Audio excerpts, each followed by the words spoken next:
Central Sub 111 scene is secure at a Whiskey Fox, Whiskey Mike, both gunshot wounds to the head.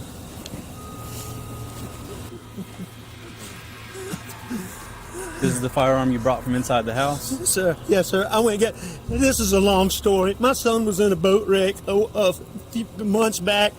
He's been getting threats. Most of it's been benign stuff we didn't take serious. Okay. Anything else you need? I don't think there's going to be anything for me. What is that? Alex Murdaugh's 911 call. I found my wife and son shot. These were the words I said into the phone as my voice shook and my heart pounded.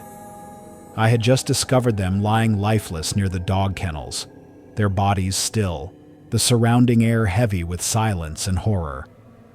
As soon as I saw them, I rushed forward, hoping, praying that maybe there was still time. Maybe I could do something. I knelt beside Paul first, touched his neck, searched for a pulse. Nothing. My hands trembled as I moved to Maggie, my wife, my partner, and repeated the same desperate gesture. Still no movement. I grabbed my phone and dialed 911. When the operator picked up, I could barely speak, but I told them clearly. My wife and son have been shot. They're not breathing. Please send someone. Please hurry. Initial police conversation. Within minutes, the first responders arrived. The red and blue lights from their vehicles lit up the trees and cast long shadows across the yard.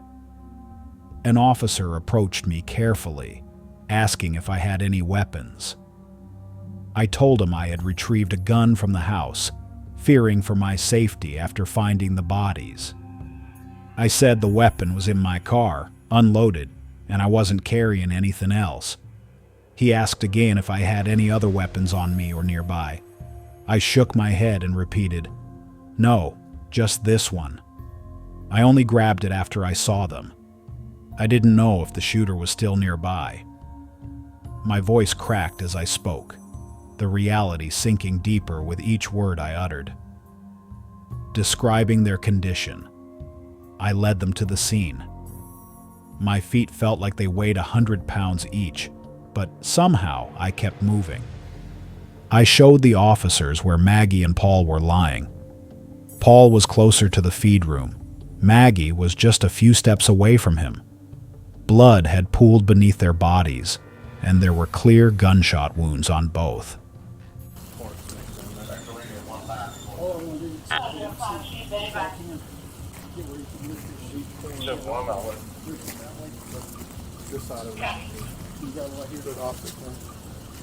Well, the dad's over there. Actually, hold on. Some people just walked up. Fire rescue might have some more sheets we can steal. That's right. It shouldn't be about 550 law enforcement. There is law enforcement.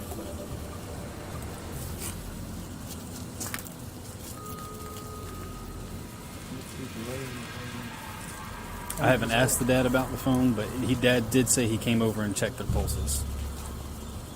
Beyond that, I don't know what else he may have done. I remember saying, "They were like this when I found them." I tried to check them. There's no pulse, no signs of breathing. They're gone. The words tasted like ash in my mouth.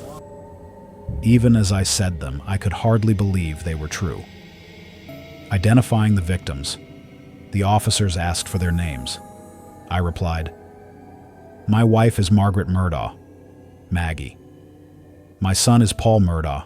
He's only 22 inches. I felt a wave of emotion crush me. Paul had so much life ahead of him, and Maggie, she was the glue that held us together. Her name is Maggie Murdoch. Margaret Brandstetter Murdoch. How you doing? What's her birthday? 9/15/68. Okay, and what's your son's first name? You said Paul? Paul Terry Murdoch. And what's his birthday? Jason, do you have anybody 4. coming through town that could stop and pick up that tent? I see lightning off in the distance. I was still trying to process what I was seeing, standing there among the flashing lights and the hum of police radios, trying to make sense of a nightmare that had become my reality. Timeline of events. They asked me where I had been and when I last saw them. I told them I had gone to visit my mother. She has Alzheimer's, and I check in on her regularly. My father had just been admitted to the hospital, so things were already tense and emotional in the family. I was away for about an hour and a half, maybe a bit more. When I returned to the house, I noticed something odd. It was unusually quiet. The dogs were barking, but Maggie and Paul weren't answering their phones. When did you get home? Right when you called, or did you go to the house first? Where is the house? I came to the house first. My mom has late stages Alzheimer's, and my dad is in the hospital. Okay. I left, I don't know what time. I can go back on my phone and tell you the exact times. Did you check? Okay. Did I check what? Did you check them? We got medical guys that are that's what they're gonna do. Okay. That wasn't like them. I called Maggie. No response. I called Paul. Still nothing. I walked through the house and then stepped out into the yard, following the path to the kennels where the dogs were housed. That's when I saw them. First Paul, then Maggie. I froze. My body refused to believe what my eyes were seeing. Then, instinct kicked in. I ran to them, called out their names, tried to check for any sign of life, and when there was none, I called 911. Further investigation. The officers asked if I saw or heard anything unusual, any strange vehicles, suspicious people, or noises like gunfire. I told them I didn't hear anything when I arrived, and nothing seemed out of place when I pulled in.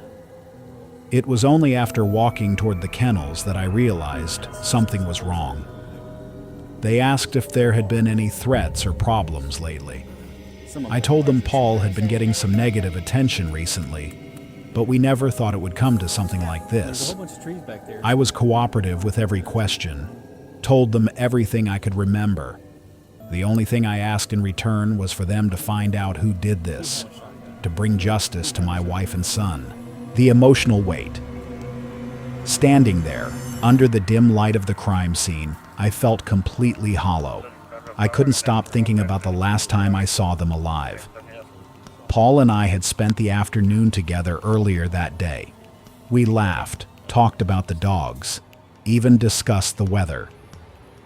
Maggie was in the kitchen preparing dinner plans. Everything had felt so normal. Now, everything was shattered. I told the officers, just please do everything you can. Please find who did this. My voice was barely audible by then. I remember feeling like I was sinking into the earth, every second heavier than the last. Closing statement to authorities. As the investigation began, I remained on site. I answered more questions, went over timelines, gave access to our home security system. I just wanted answers. I couldn't understand how something so brutal, so senseless could happen in a place that felt so safe. I kept thinking about the sounds of the kennels, the echoes of our family's daily life now turned into a crime scene. Every time someone asked me to explain what happened, I tried to find the words, but they never seemed enough. All I knew was that Maggie and Paul were gone, and nothing would ever be the same again.